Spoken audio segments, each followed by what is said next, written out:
So there is a clear dialectical relationship between the mainstream media and social media in India, and actually to separate out those two and say that one is more responsible for legitimizing violence would be really problematic. The mainstream media has obviously been around for a much longer time than social media, and it's also, not only has it been around for longer, it's been a different kind of beast than it is now. So at the moment the mainstream media is hugely diversified because so many different TV stations have been bought up by private owners and are running TV stations, for instance, or internet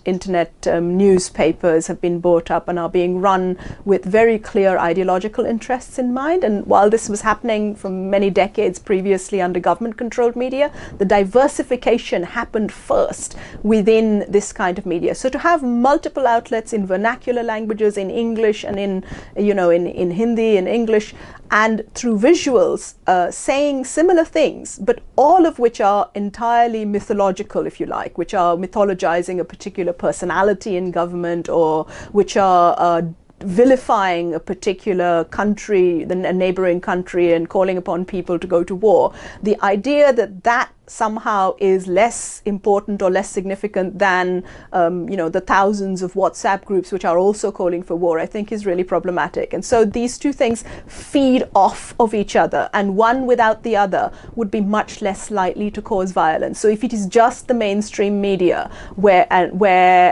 there was a lot of social media activism against violence and much more pacifist voices going around on social media, it would be much more likely that you wouldn't have violence. And similarly, if